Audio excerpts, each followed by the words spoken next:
nusprendžiu imti atsakomybę už savo gyvenimą į savo rankas. Yra labai tokių netgi kuriozinių situacijų. Kursinius pradeda rašyti dirbtinio intelekto pagalba, atsiranda pavardės, kurių iš viso nėra. O žinot, kaip lengva patikrinti. Oi, džiaugtis gyvenimu ir viską iš naujo pradėti.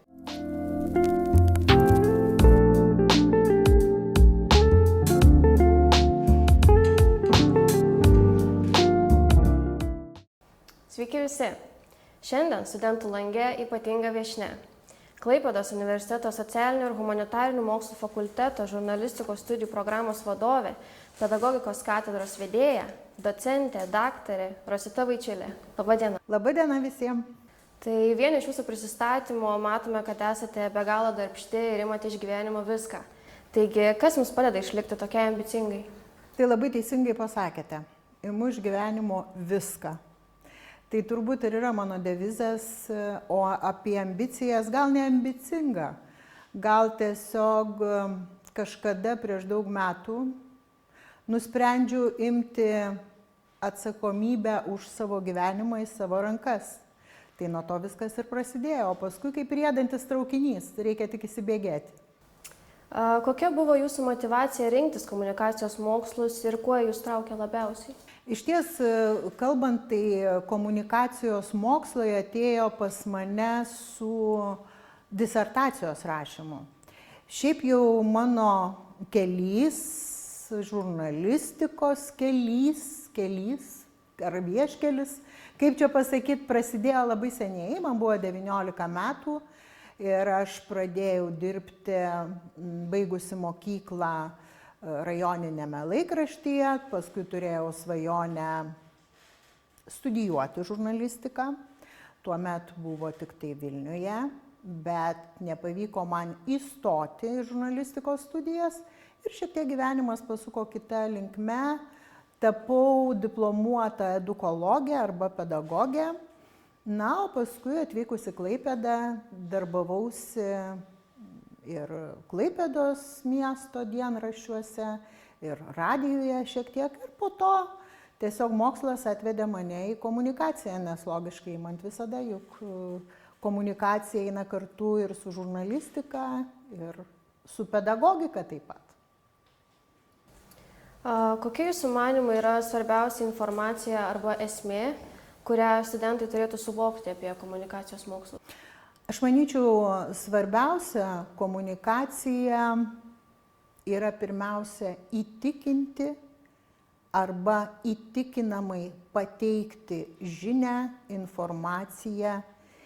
Kitas dalykas, komunikacija pirmiausiai labai yra sietina su psichologija. Todėl ne veltui ir mūsų būsimieji, ir jūs būsimieji žurnalistai prisiliečiate savo studijose prie psichologinių dalykų.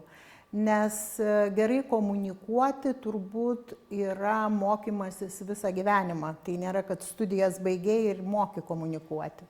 Aš taip pat šiandieną dar vis mokausi. Na, o svarbiausias dalykas komunikacijoje yra įgūdis. Įgūdis bendrauti, kalbėti, žinoti apie kūno kalbą, mokėti savo gimtą kalbą, jeigu tenka kitą kalbą kalbėti, vadinasi, žinoti šiek tiek ir tarptautinės komunikacijos dalykų. Tai turbūt esminiai dalykai. Į interneto platybės persikelia beveik visas anksčiau buvęs realus, įprastas socialinis, asmeninis, profesinis gyvenimas. Tai bendravimas, susirinkimai, susitikimai su kolegomis, apsipirkimas, net pažintys. Kaip manote, ar tai daro neigiamą įtaką mūsų bendravimo įgūdžiams, žmonių tarpusavio santykiams realiame gyvenime? Aš manau, kad čia labai priklauso nuo mūsų pačių žmonių. Mes kiekvienas turbūt renkamės, kas mums yra svarbiau. Visas virtualusis pasaulis, visos technologijos yra tik tai technologijos arba virtualusis pasaulis. Grįžtant prie jūsų prieš tai užduoto klausimo apie komunikaciją, ką norėčiau dar pasakyti. Komunikacija yra emocija. O ar įmanoma patirti, išjausti, suprasti emociją, bendraujant tik virtualiai arba, na, sakykime, tik tai susirašinėjant. Tai ką noriu pasakyti dėl šito persikėlimo, aš manau, kad čia labai priklauso nuo žmonių. Kokį poveikį daro? Dabar mes šiandien matom pasiekmes, kad žmonės, na, lyg ir kalbėtis lengviau yra telefonu arba susirašinėjant, bet manyčiau, kad tas gyvas ryšys, akių kontaktas, tikras, realus, jisai niekada neišnyks. Žmonės, na, vis tiek mes esame socialios ir gyvos būtybės, kurios dėja turbūt netaps įkaitais. Aišku, visokių yra žmonių. Čia turbūt vėlgi grįžtam prie to pačio. Labai daug psichologinių dalykų, kodėl žmonės perkelia savo realų gyvenimą į virtualų. Taip pat internetinės medijos daro stiprų poveikį žmogaus smegenims, gali išsivystyti net priklausomybės. Kokie jūsų manymai yra svarbiausiai žingsniai, kurių galėtų imtis tie, kurie nori sumažinti savo interneto vartojimo priklausomybę ir kaip pasiekti tą sveiką pusiausvyrą tarp gyvenimo internete ir realybėje? Tai labai paprastas dalykas, čia lygiai taip pat kaip bet kokį veiksmą, kurį mes galime išmokti, padarė iš to veiksmo rutiną. Tai kaip mes padarėme rutiną atsikėlus dairytis į savo telefono ekranus, taip turime priešingą veiksmą, kad ribojame savo laiką, kuris nėra būtinas su įvairiausiomis medijomis. Aišku, dirbame, tai yra, jeigu tai yra darbinė veikla, mes neišvengiamai tai darome, bet tai neturi tapti mūsų pagrindinė gyvenimo kryptimi.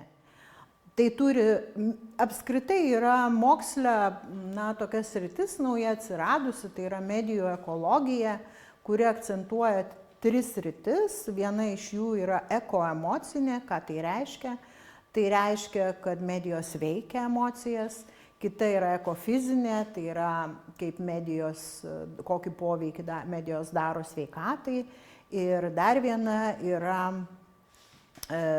susijusi su grinai būtent kaip medijos keičiasi tausodamos aplinką, tai reiškia mažinam plastiko, mažėja telefonai arba mažėja plastikas ar ne.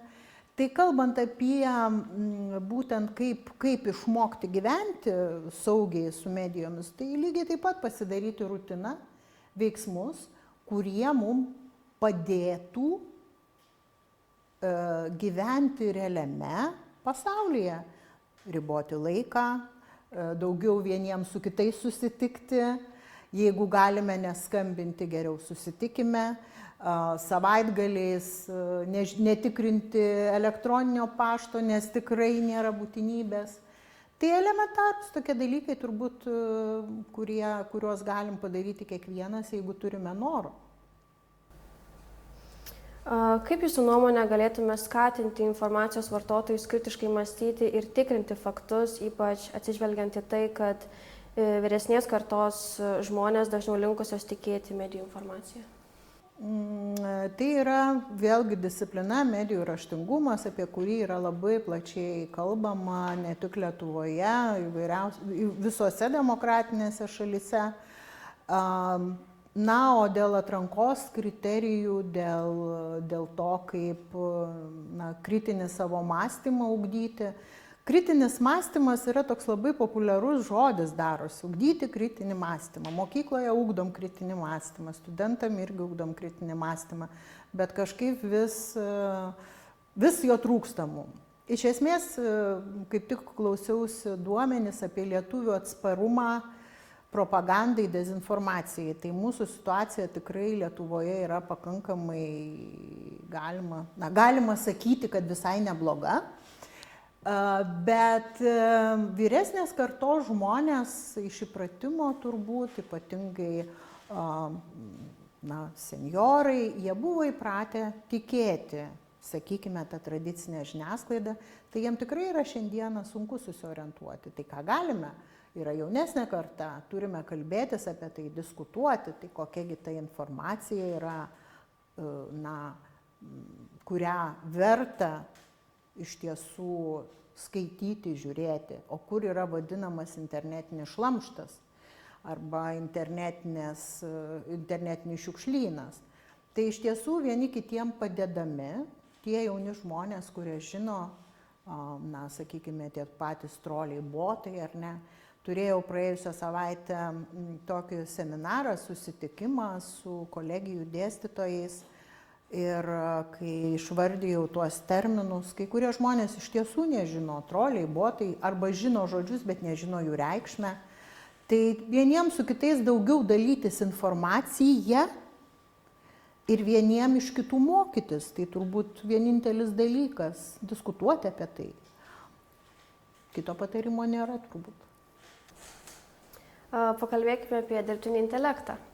Kaip žinome, moksleiviai ir studentai dažnai naudojasi jo paslaugomis, rengdami darbus. Kaip manote, ar tokia dirbtinio intelekto pagalba turi tik neigiamas pasiekmes, ar tame įžvelgiate ir pliusų? Turbūt niekada gyvenimas nebūna juodas arba baltas. Apie technologijas negalima kalbėti blogai arba tik gerai, ar ne? Lygiai taip pat ir su dirbtiniu intelektu. Yra labai tokių netgi kuriozinių situacijų dirbtinio intelekto pagalba, kai žmonės parengia, pavyzdžiui, rašinėlius, pristatymus, kursinius pradeda rašyti dirbtinio intelekto pagalba, atsiranda pavardės, kurių iš viso nėra. O žinot, kaip lengva patikrinti? Tai jeigu dirbtinis intelektas tampa žmogui pagalbininku, bet ne įrankiu, pavyzdžiui, rašyti kursinį ar pranešimą, tai nėra blogai. Tai turbūt dirbtinis intelektas, kaip ir kitos, ką tik buvusios visai naujos technologijos, ar ne, kiek čia praėjo, kada labai suaktyvėjo, maždaug nuo turbūt 2010 metų mes pamatėme tą proveržį. Tai lygiai taip pat ir su dirbtiniu intelektu teks išmokti gyventi, dėstytojam, mokytojam teks išmokti atidžiau tikrinti, stebėti turbūt, kalbu apie darbus kažkokius, bet tai tikrai nėra vien tik tai blogis, tai yra pagalbininkas žmogui, o kaip žmogus tą pagalbą išnaudoja, čia jau kitas klausimas.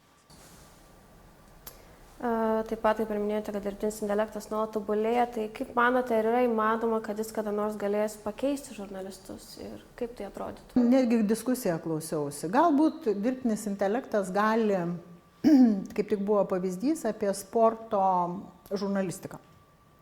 Kad ir dabar naudoja, pasirodo, kai kurie sporto žurnalistai, kad kuo greičiau pasiektų auditoriją, jie netgi dabar naudoja būtent dirbtinio intelekto, kad ten, sakykime, trumpa informacija, kas ten, nežinau, laimėjo, pralaimėjo ir taip toliau. Bet aš nemanau, kad žurnalistika yra tik informacija. Žurnalistika juk turi skirtingus žanrus. Ir čia vėlgi grįžtu prie emocijos termino. Žurnalistas yra žmogus, kuris kaip niekas kitas, joks dirbtinis intelektas, taip negali perduoti emocijos. Galų galiausiai jūs dabar įsivaizduokite, jeigu prieš mane vietoj Ievutės sėdėtų robotas ir manęs klausinėtų. Ką aš į robotą akį žiūrėčiau?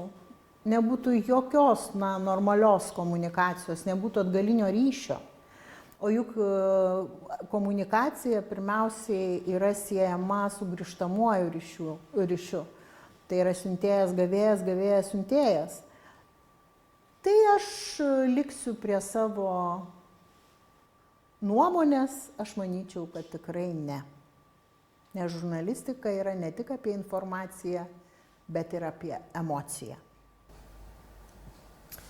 Taip pat esate sakiusi, kad jei žurnalistika taptų patogi, ji prarastų savo vertę. Ar galite plačiau pakomentuoti šią mintį? Tikrai galiu. Aš patogia žurnalistiką vadinčiau žurnalistika, kuri sovietmečiu buvo patogi žurnalistika. Ką tai reiškia? Tai buvo cenzūra, visi žinojo, kaip rašyti, apie ką rašyti. apie ką negalima blogai rašyti. O žurnalistika, nepatogi žurnalistika yra kiekvienos demokratinės valstybės pagrindas, kada žodžio laisvė nėra ribojama, aš kalbu apie žurnalistiką, kada kiekvienas žurnalistas, jis jaučia savo misiją ir pareigą suteikti visuomeniai informaciją kuo platesnę, nepriklausomai nuo politinių, religinių ir visokių kitokių pažiūrų. Tai būtent nepatogi žurnalistika ir yra turbūt demokratinės visuomenės pagrindas. O patogi žurnalistika tai jau nebe žurnalistika, tai jau tik pasakos. Arba nežinau, kaip dar kitaip būtų galima pavadinti. Kokias asmeninės savybės turi turėti puikus žurnalistas? Tokias, kokias turi Klaipėdos universiteto žurnalistikos studijų programos studentai. Būti drąsūs, būti žingeidūs, būti aktyvūs, mylėti žmones, nes turbūt žurnalistas yra tas žmogus, kuris pirmiausiai myli visus žmones. Tai nereiškia, aš čia nenorėčiau labai filosofuoti, bet aš turiu omenyje, jis myli žmones, nes aš manyčiau, kad kiekvienas sutiktas žmogus žurnalisto yra, kaip ta nauja knyga, kurios viršelį atvertus tu randi vis naują istoriją. Na ir žinoma, turėti pagrindinius įgūdžius, kurių reikia norint tapti žurnalistu. Tai yra, norėti mokytis, nepasiduoti pirmom nesėkmėm ištikus ir žinoma, pasikartosiu, būti žingeidžiu, nes žurnalistika tai daug kartų sakiau visiems ir moksleiviam, tai yra ne tik profesija, bet ir gyvenimo būdas. Kokie jūsų manymai yra pagrindiniai iššūkiai, su kuriais šiandien susiduria žurnalistai? Jeigu plačiau kalbėti, tai aišku geopolitiniai iššūkiai, kai žurnalistai kartais vis kaiminystėje, rytų šalyse vykstantis įvairūs procesai, kartais žurnalistai nori perteikti tiesą, bet yra rytų atitinkamo bloko valstybės, kurios turi savo tiesas ir neretai žurnalistai iš tiesų lygiai taip pat tampa tokio, kaip čia pasakyti, propagandos ir dezinformacijos pinklėse, nes tu nori žmonėms rodyti tiesą, atskleisti situaciją, bet atsiranda kitokių jėgų, kurios galbūt trukdo tai padaryti. O šiaip žurnalistai turbūt, aš manyčiau, dabar galėčiau pasakyti iš asmeninių savybių, bet tai tik mano nuomonė, kad žurnalistai kartais savo darbe susiduria su vertybėmis savo vidinėmis. Ir tai yra turbūt pasakytų kiekvienas praktikuojantis žurnalistas, kad kartais tavo vidinės vertybės pradeda klibėti galbūt, nes yra įvairiausių gyvenimiškų situacijų. O jeigu apie išorę, aš manyčiau, kad tie, kurie dirba žurnalistai demokratinėse šalyse, jie yra laimingi, jie gali būti savimi, o autokratinėse valstybėse žurnalistai yra tik tai tie robotukai, kurie atlieka kažkieno funkcijas. Nežinau, turbūt visais laikais žurnalistai turi savo, galėtų galbūt labiau pasakyti, nes aš nebepraktikuoju žurnalistikos jau daug metų ir man sunku pasakyti kaip nuo savęs, bet turbūt taip, jeigu atsakiau. Taip. Ką patartumėte studentams susiduriantiems su iššūkiais ar sunkumais, galbūt galvojančiais, ar tikrai pasirinko teisingą karjeros kelią? Oi, džiaugtis gyvenimu ir viską iš naujo pradėti. Tai yra tokio jaunystėje, kada žmogui yra 18-19 metų, taip labai norisi iš karto pasirinkti specialybę, apie kurią svajoji, rasti gyvenimo kelią, bet aš noriu pasakyti visiems ir labai paprastai. Gyvenime nėra klaidų, gyvenime yra pamokos ir jeigu tau 18, 19, 20 metų, visada netgi 50, tu gali keisti savo gyvenimą. Juolab, kad tas gyvenimas yra vienas ir tik tai mūsų pačių, niekieno kito. Tai nebijoti keistis, nebijoti suklysti, nebijoti vėl pradėti kažką iš naujo ir visada žinoti, kad pokyčiai mus veda pirmin ir padeda mums augti. Ir paskutinis klausimas, tai ką patartumėte moksleiviams, kurie galbūt norėtų tapti žurnalistais, bet nėra visiškai užtikrinti tokiu sprendimu? Ateiti į Klaipėdos universitetą ir pabandyti, o gal patiks, nepatiks, pasakysime sėkmės, ieškokit savęs, viskas gerai, bandyti. Šiandien būtų tiek, ačiū Jums už tokį malonų pokalbį, ačiū ir visiems žiūrėjusiems, tikiuosi Jums buvo įdomu, o mes susimatysime kitoje Studentų lango laidoje. Iki.